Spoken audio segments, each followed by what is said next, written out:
दोस्तों, क्या हुआ अयोध्या में अचानक से प्राण प्रतिष्ठा के बाद प्रभु श्री राम की चरण पादुका प्रकट हो गई। प्रभु श्री राम वनवास के लिए रवाना हुए थे, तब भरत ने उनके चरण पादुका को राज सिंहासन पर रखकर 14 सालों तक शासन चलाया था। और जब प्रभु श्री राम 14 वर्ष का वनवास पूरा करके दोबारा अयोध्या लौटे थे, तभी इन चरण पादुका को धारण करके कई हजार वर्षों तक अयोध्या में राज किया। और फिर से एक बार कलयुग में अयोध्या में श्री राम का भव्य मंदिर पूरी तरह से बन गया तथा उसकी भव्य तरीके से 22 जनवरी 2024 को प्राण प्रतिष्ठा भी संपन्न हो गई। तो उसी के साथ उनके भाई भरत कैसे पीछे रह सकते हैं? जी हाँ, वही भरत जिनकी माता के कई ने भरत को 14 वर्ष के लिए राजगद्दी और राम को 14 वर्ष वनवास में भेजने के लिए राजा दशरथ से हाँ करवाई थी। वहीं पर आखिर कैसे अयोध्या में प्रकट हुई श्री राम जी की चरण पादुका? क्या सच में चरण पादुका अयोध्या में प्रकट हुई है, जिनके बारे में जानकर आपके रोंगटे के रोंगटे खड़े बड़ा हो जाएंगे? तो क्या है,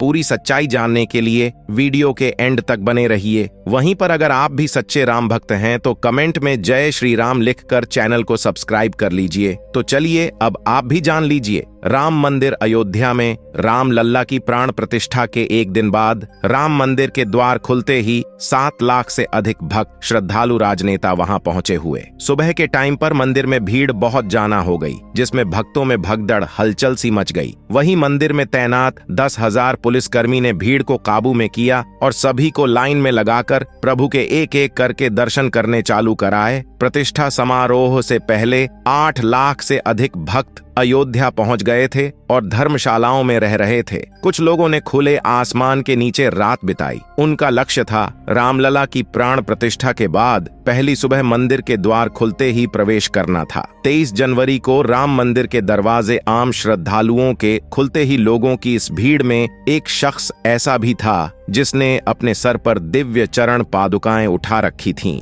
वह भीड़ में निरंतर मंदिर के अंदर जाने का प्रयास कर रहा था। कई लोगों ने उसे देखा, तब उसका कहना था कि वह दिव्य चरण पादुकाएं प्रभु श्री राम को भेंट करने आया है, क्योंकि यह उनकी ही चरण पादुकाएं हैं। कार्तिक नाम के एक भक्त का कहना था कि वह शख्स जिसने चरण पादुकाएं अपने सर पर उठाई हुई थी, वह हमारे साथ कई घंटे तक दर्शन के लिए इंतजार में खड़े रहे। उस दिन तकरीबन 7 लाख श्रद्धालु अयोध्या राम मंदिर में दर्शन करने के लिए पहुंचे थे और तकरीबन 5 से 6 घंटे तक वह शख्स उस दिव्य चरण पादुकाओं को अपने सर पर धारण किए थे। उनका एक ही कहना था कि वे यह चरण पादुकाएं प्रभु श्री राम के लिए लाए हैं और उन्हें सौंप कर ही अपना कर्तव्य पूरा करेंगे। जब तकरीबन 5 से 6 घंटे इंतजार करने के बाद हमें राम लल्ला के दर्शन का सौभाग्य प्राप्त हुआ, उस समय भी वह मेरे साथ थे। उन्होंने वह चरण पादुकाएं हैं प्रभु श्री राम के गर्भगृह के सामने रख दी। जब मैंने उनसे उनका नाम पूछना चाहा, तब उन्होंने कहा कि मैं यहाँ से 15 किलोमीटर दूर भरत कुंड से आया हूँ और अचानक कहीं अंतर्ध्यान हो गए। ये चमत्कार अपनी आंखों के सामने देखकर कार्तिक के भी होश उड़ गए थे। उन्होंने रामलीला के दर्शन किए और तुरंत ही भरत कुंड के लिए रवाना हुए, जो कि वहां से 15 किलोमीटर दूर स्थित था। आगे वीडियो में हम बताएंगे वह दुर्लभ इंसान आखिर कौन थे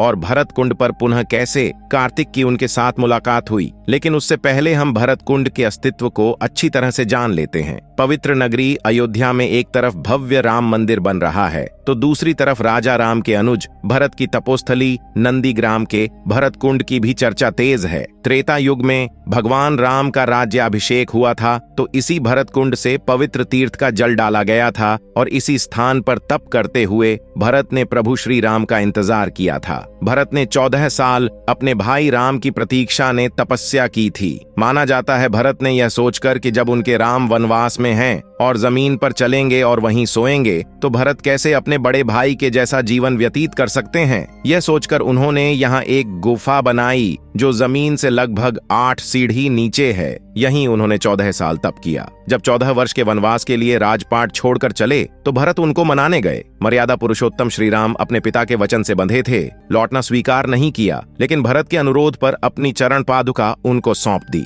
नंदीग्राम में भरत श्री राम की खड़ाओं को प्रतीक के तौर लेकर अयोध्या का राजपाट चलाने लगे। 14 वर्ष वनवास खत्म कर जब राम अयोध्या वापस लौटे, तो यहीं पर भरत से मिले, तो भरत ने उन्हें पुनः चरण चरण पादुका लौटा दी। अब जब पुनः प्रभु श्री राम अयोध्या लौट चुके हैं, हो सकता है भरत दोबारा उन्हें चरण पादुका लौट अयोध्या आए हों। जब कार्तिक भरत कुंड पर पहुंचे तो भरत कुंड प्रभु राम के आने की खुशी में पूरी तरह से सजा हुआ था। तभी कार्तिक जी को रहस्यमय तरीके से वही व्यक्ति भरत कुंड में स्नान करता हुआ दिखाई दिया जो चरण पादुका लिए अयोध्या राम मंदिर में मौजूद था। इसके बाद कार्तिक ने उनसे पूछा कि आप अयोध्या में रहस्यमय तरीके से कहां गायब हो गए थे और आप यहां पर क्या कर रहे हैं? तो उस दिव्य व्यक्ति ने कहा कि हमारे पूर्वज कई सालों से इसी भरत कुंड के आसपास ही निवास करते हैं और प्रभु श्री राम के भाई भरत को अपना इष्ट मानते हैं। एक दिन रात्रि के समय स्वयं भरत हमारे सपने में आए और उन्होंने हमसे कहा कि भरत कुंड के गुफा के अंदर एक दिव्य चरण पादुका रखी हुई है, उसे ले जाकर अयोध्या में नवनिर्मित राम मंदिर के अंदर रखना होगा।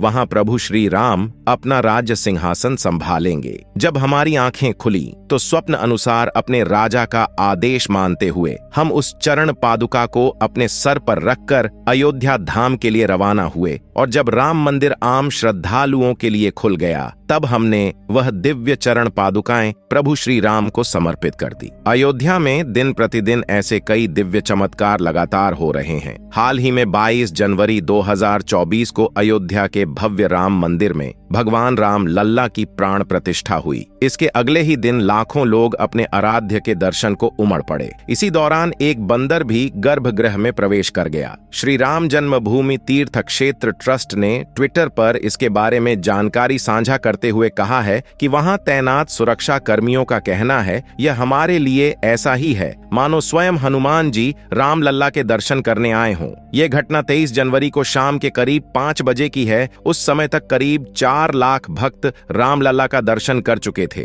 और करीब 2 लाख भक्त बाहर कतार में थे। पहले दिन 7 लाख से अधिक भक्तों ने राम मंदिर में दर्शन किया। ट्रस्ट की ओर से किए गए पोस्ट में बताया गया है एक बंदर दक्षिणी द्वार से गूढ़ मंडप से होते हुए गर्भगृह में प्रवेश करके उत्सव मूर्ति के पास तक पहुंचा। बाहर तैनात सुरक्षा कर्मियों ने उसे देखा। वह बंदर की ओर यह सोचकर भागे कि कहीं वह उत्सव मूर्ति को जमीन पर न गिरा दें, परंतु जैसे ही पुलिसकर्मी बंदर की ओर दौड़े वैसे ही बंदर शांत भाव से भागते हुए उत्तरी द्वार की ओर गया। द्वार बंद होने के कारण पूर्व दिशा की ओर बढ़ा और दर्शनार्थियों के बीच में से होता हुआ बिना किसी को कष्ट पहुंचाए पूर्वी द्वार से बाहर निकल गया। वैसे अयोध्या में वानर की इस तरह उपस्थिति की यह कोई पहली घटना नहीं है। राम जन्मभूमि मुक्ति आंदोलन के दौरान कई प्रमुख मोड़ों पर इसी तरह वानर की उपस्थिति देखी गई है। इसी बीच रामलीला की मूर्ति बनाने वाले प्रसिद्ध मूर्तिकार अरुण योगीराज ने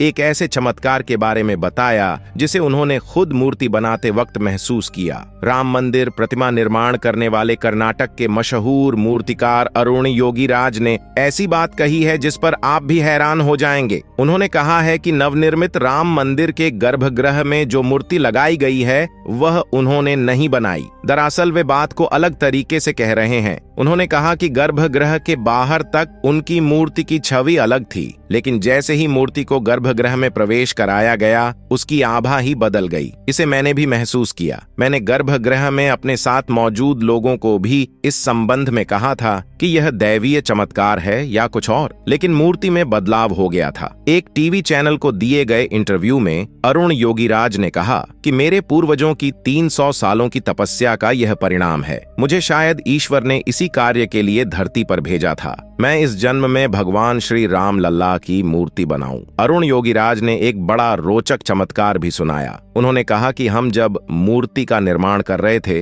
तो हर दिन शाम को 5 से 6 बजे के बीच बंदर वहां पर आते थे। वह आते मूर्ति का काम देखते और चले जाते। कर्मशाला में इस प्रकार से बंदरों के आने से हम लोगों को परेशानी होने लगी। हमारा ध्यान भटक जाता था। हमने ट्रस्ट के महासचिव चंपत राय के समक्ष इस बात को रखा। उन्होंने कर्मशाला में घेरा लगवा दिया, वहां दरवाजे लगवा दिए गए। उस दिन शाम को जब बंदर आए और उन्होंने पूरा इलाका बंद पाया तो दरवाजा पीटना शुरू कर दिया। हमने दरवाजा खोलकर देखा तो एक बंदर को वहां पाया। अरुण योगीराज ने कहा कि जब हमने दरवाजा खोला तो वह अंदर आए, मूर्ति का निर्माण देखा और चले गए। फिर हमने दरवाजा बंद नहीं किया। ऐसे कई चमत्कार अयोध्या में नित्य प्रतिदिन हो रहे हैं। आज जो भव्य राम मंदिर का निर्माण हुआ है वह कई हजारों कारसेवकों के बलिदान का प्रतीक है। राजा दशरथ के कहने पर भरत तीनों माताओं और मंत्रियों के साथ श्री राम को अयोध्या वापस बुलाने के लिए जाते हैं, लेकिन श्री राम भरत को यह कहकर अयोध्या लौटने से मना कर देते हैं कि वे 14 वर्ष का वनवास पूरा कर लौटेंगे। श्री राम अपनी चरण पादुका देकर कहते हैं कि तुम वापस जाओ और अयोध्या का राज संभालो।